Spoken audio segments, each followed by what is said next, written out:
아침에 성으로 들어오실 때에 시장하신지라.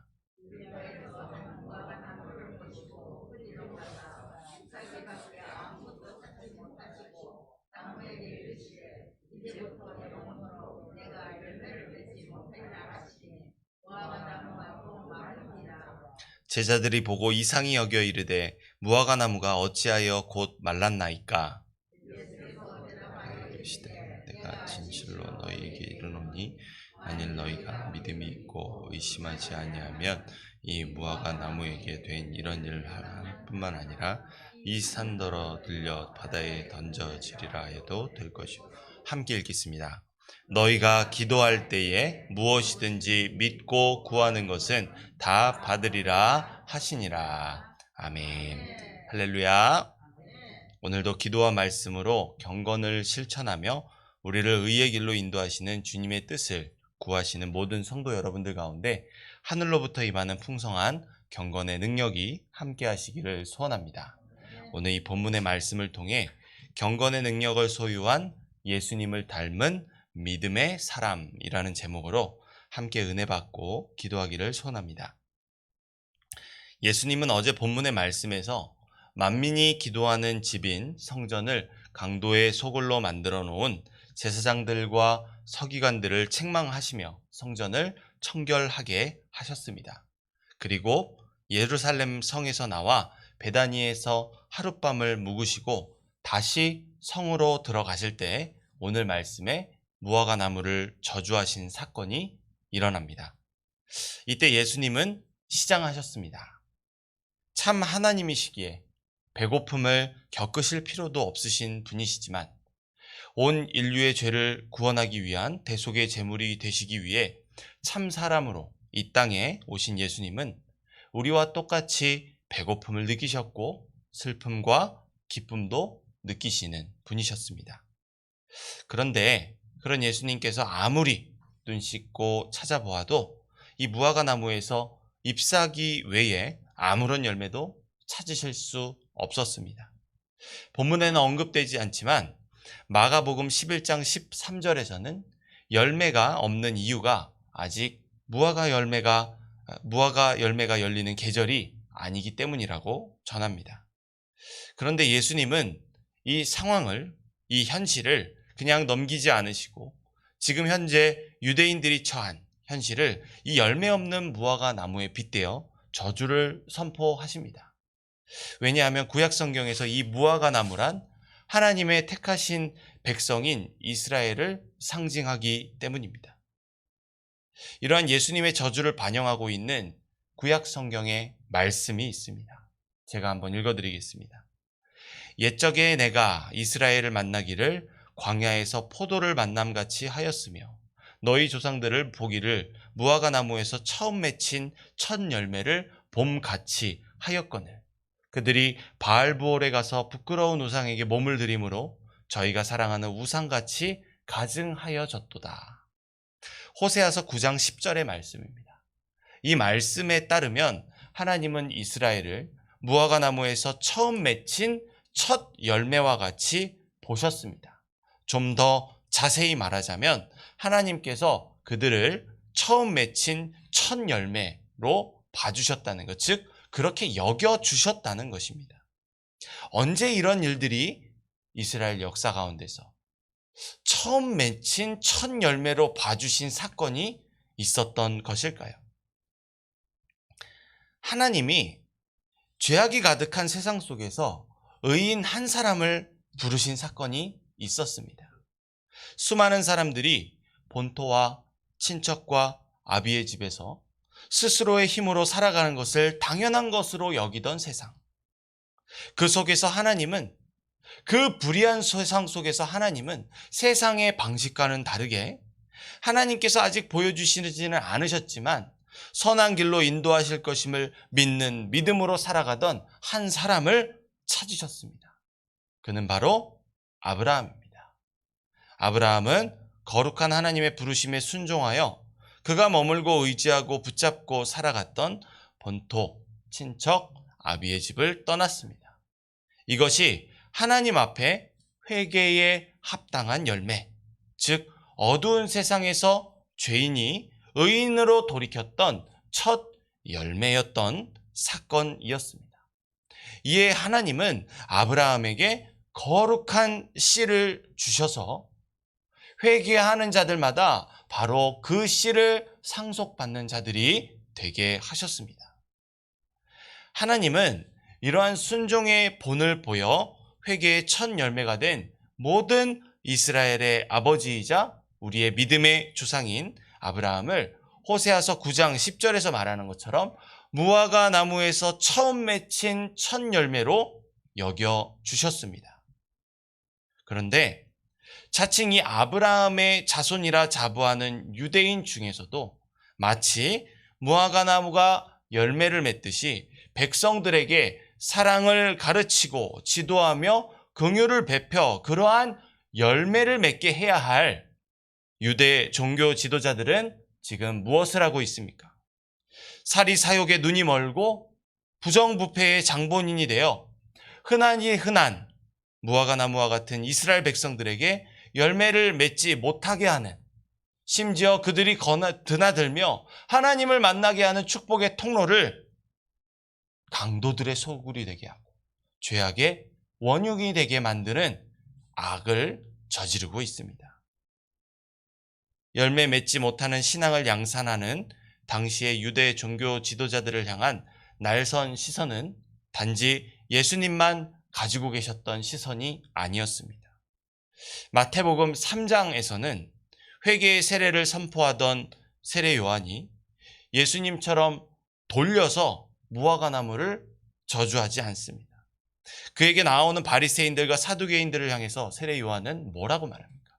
독사의 자식들아 라며 무화과 열매를 맺은 그들의 조상 아브라함의 뿌리를 송두리째 뽑아내고 이스라엘 백성들에게 열매도 맺지 못하게 만드는 이들을 저주합니다.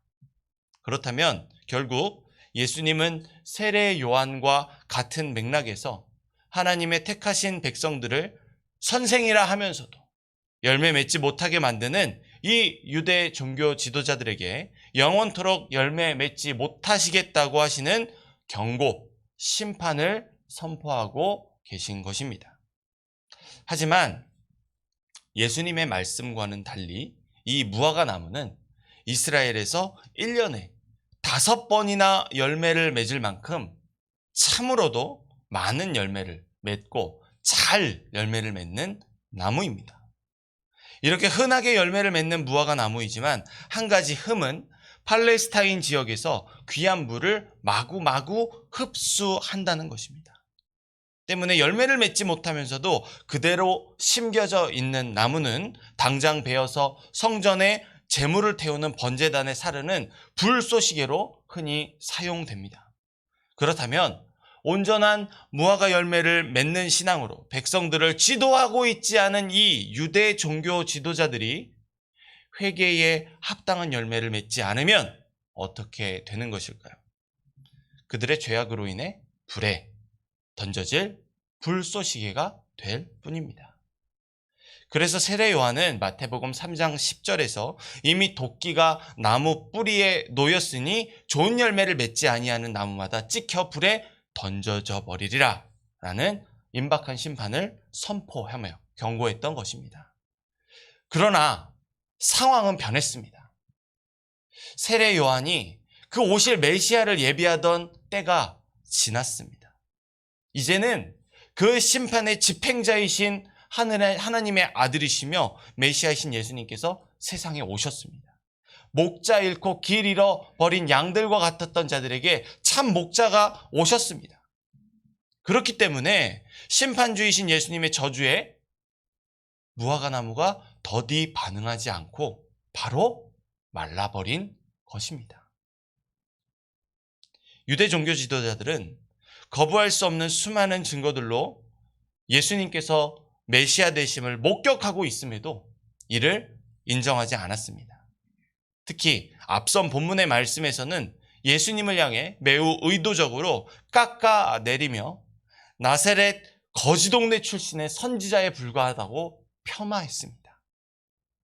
하지만 예수님을 믿지 않으면 무화과 나무가 즉각 말라버린 것처럼 임박한 심판을 피할 수 없습니다.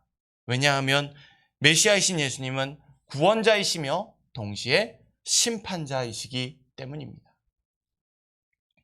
제자들은 예수님께서 열매 맺지 못하는 무화과나무를 저주하신 이 영적인 의미, 이 영적인 가르침에 대해서 전혀 이해하지 못했습니다. 그저 무화과나무가 메마른 것을 이상히 여기며 예수님께 이유를 물을 뿐입니다. 아니, 배가 고프시면 고프셨지 왜 저 나무를 저주해서 이렇게 마르게 하셨을까? 그들의 지각은 거기까지밖에 미치지 못했습니다. 영적인 의미로서 무화과나무가 메마른 것은 하나님의 백성들을 열매 맺지 못하게 하는 유대 종교 지도자들이 예수님을 하나님께서 보낸 약속된 메시아로 믿지 않았기 때문입니다. 때문에 이 무화과나무가 메마른 사건의 원인은 다름 아닌 믿음에 있습니다. 그래서 예수님이 왜 무화과나무가 메말랐냐는 제자들의 질문에 믿음으로 대답하고 계신 것입니다. 제자들은 이제 곧 예수님의 사역을 이어받아 복음의 기쁜 소식 대신 예수님을 믿게 하는 복음 전파자의 사명을 감당해야 합니다. 때문에 예수님은 바로 이 믿음의 원리를 제자들에게 가르쳐 주십니다. 마지막으로 우리 20절에서 22절 말씀 함께 읽겠습니다. 제자들이 보고 이상히 여겨 이르되 무화과나무가 어찌하여 곧 말랐나이까? 예수께서 만일 너희가 믿음이 있고 의심하지 아니하면 이 무화과나무에게 된 이런 일만 할 뿐 아니라 이 산더러 들려 바다에 던져지리라 하여도 될 것이요. 너희가 기도할 때에 무엇이든지 믿고 구하는 것은 다 받으리라 하시니라. 아멘. 예수님은 메마른 무화과나무를 보고 놀라는 제자들에게 믿음의 위력을 가르쳐 주십니다. 즉, 의심하지 않는 믿음은 나무뿐만 아니라 그 나무가 뿌리 내리고 있는 더 큰 산이라도 옮길 수 있으며 불가능을 가능하게 하는 하나님의 능력이 됨을 가르쳐 주십니다. 하지만 믿음이 없다면 그 믿음이 뿌리 내려 있어야 할 큰 산이 믿음으로써 옮겨지는 것처럼 믿음이 없다면 그 산마저도 저주를 받아 심판받게 될 것이라는 놀라운 경고입니다. 그런데 이 믿음의 능력을 일으키는, 발동시키는 방법 또한 예수님은 가르쳐 주십니다. 그것이 바로 22절에서 예수님께 강조하시는 기도입니다. 예수님은 믿음이 있는 기도의 중요성을 강조하십니다. 다시 말해 택하신 백성을 반드시 구원하기 위해 메시아를 보내주시리라 약속하신 하나님을 온전히 믿고 그분의 말씀을 의지하여 드리는 기도는 모두 응답됩니다. 그렇다고 해서 아무 것이나 믿고 구한다고 다 되는 것은 아닙니다. 야고보서 4장 3절에서는 그 이유를 전하며 구하여도 받지 못함은 정욕으로 쓰려고 잘못 구하기 때문이라고 말합니다. 이처럼 개인의 잘못된 욕심으로 구하는 기도에는 어떠한 믿음의 능력도 응답되지 않음을 우리는 철저하게 기억해야 합니다. 사랑하는 성도 여러분, 하나님은 오늘 말씀을 통해 열매 맺는 신앙을 강조하고 계십니다. 물론 열매 맺지 못하게 하는 유대 종교 지도자들이 가장 큰 원인이지만 그들이 행하는 불의 앞에서 입을 닫고 현실에 안주한 대로 이스라엘 백성들, 그들에게도 분명한 화를 피할 수 없는 조건은 이미 마련되어 있습니다. 그 결과 세례 요한과 예수님께서 경고하신 것처럼 모든 유대인들의 삶의 터전이자 존재의 이유였던 예루살렘 성전은 주 70년경에 일어난 성전 방화 사건으로 전소되고 이것을 빌미로 로마 제국의 모함으로 인해 유대인들은 이 방화 사건의 주동자로 지목되어 억울한 누명을 쓰고 심각한 핍박을 당하게 됩니다. 왜? 그들이 더럽힌 성전을 끝내 깨끗하게 하지 않았기 때문입니다. 다시 말해 회개하지 않았고 임박한 심판에 믿음으로 반응하지 않았습니다. 그 결과 그들은 멸망당해야 했습니다. 그렇다면 우리는 하나님이 원하시는 대로 성경이 말하는 대로 반드시 믿음과 신앙의 열매를, 내가 죄악을 벗어던지고 하나님 아버지께로 돌이켰다는 회개에 합당한 열매를 우리는 맺어야 하는 것입니다.